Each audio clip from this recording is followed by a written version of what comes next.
dalam pembahasannya mengenai naskah dan identitas budaya.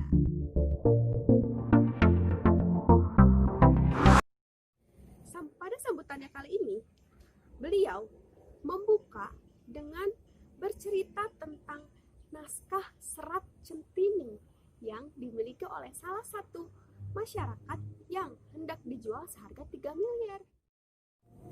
Nah, mengapa ya naskah tersebut bisa dihargai begitu mahal? Ternyata naskah ini benar-benar berharga karena melalui naskah-naskah tersebut kita dapat mengetahui cara berpikir, cara berperasaan, dan kebudayaan suatu bangsa yang bersangkutan.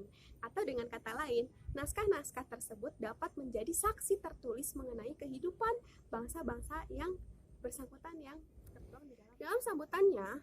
Beliau juga menyebutkan 3 cabang ilmu. Pertama, filologi. Kedua, kadikologi. Ketiga, paleografi.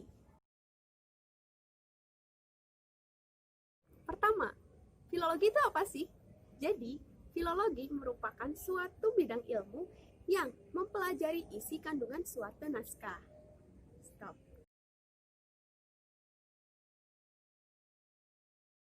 Kedua, kadikologi. Kadikologi merupakan suatu bidang ilmu yang mempelajari bahan yang digunakan dalam penulisan suatu naskah.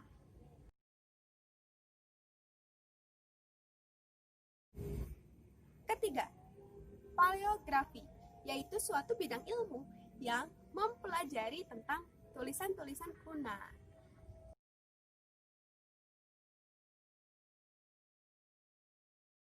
Dalam sambutannya, beliau juga mengatakan bahwa untuk mendapatkan suatu naskah, kita bisa mengunjungi suatu perpustakaan atau pusat-pusat pustaka yang menyimpan naskah-naskah lama. Atau kita juga bisa mencarinya secara langsung ke masyarakat.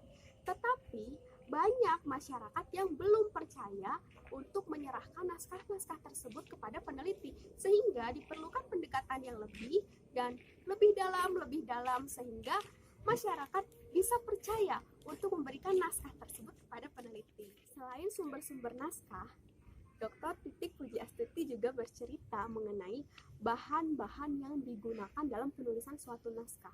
Ini unik, karena ternyata setiap daerah itu memiliki coraknya masing-masing. Ya, salah satu bahan yang digunakan untuk menulis naskah adalah lontar. Lontar ini biasanya digunakan di daerah Jawa dan Sunda. Selain lontar, ada juga yang menggunakan gelumpai. Nah, gelumpai ini biasanya digunakan di daerah Lampung. Selain itu, tak jarang juga mereka menggunakan kertas Eropa. Kertas Eropa ini memiliki beberapa ciri, yakni adanya garis-garis dan adanya watermark atau penanda. Biasanya, melalui watermark ini kita bisa tahu pada zaman apa naskah tersebut ditulis. Selain bahan penulisan naskah, ada juga tipografi dan bahasa. Nah, ini unik. Kenapa? Karena ternyata sepanjang penulisan naskah di Nusantara terbagi ke dalam 2 tipografi. Pertama, India. Kedua, Arab. 1. India. Nah, naskah India ini juga memiliki coraknya masing-masing lagi. Yang bertuliskan India ini ada yang disebut sebagai Hana Caraka. Biasanya lazim digunakan di daerah Bali hingga Jawa. Kemudian kedua, yang biasanya digunakan di daerah Batak, Renjang, dan Sunda. Biasanya disebut sebagai aksara Ka, Ga, Nga. Kemudian yang berbahasa Arab terbagi ke atas 3, Jawi, Pegon, dan Serang. Jawi itu biasanya berisi tulisan Arab yang memuat bahasa Melayu. Kedua, Pegon merupakan tulisan Arab yang biasanya berisi bahasa Sunda, Jawa, dan Madura. Selanjutnya, Serang. Biasanya tulisan Arab yang berisi bahasa Bugis. Yang tidak kalah menarik, ternyata dalam satu naskah bisa saja berisi lebih dari 1 bahasa. Ada satu naskah yang isi naskahnya itu ditulis dalam bahasa apa, sedangkan untuk catatan kakinya itu berisi bahasa yang lain. Banyak naskah-naskah seperti itu dan ternyata sudah ada yang meneliti juga. Nah, selain itu, biasanya naskah-naskah ini juga memiliki genre-genre yang kaya.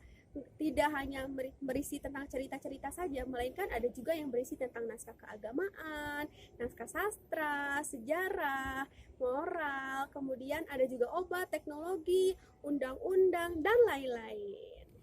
Oke, mungkin sekian video dari saya. Terima kasih atas perhatiannya. Wassalamualaikum warahmatullahi wabarakatuh.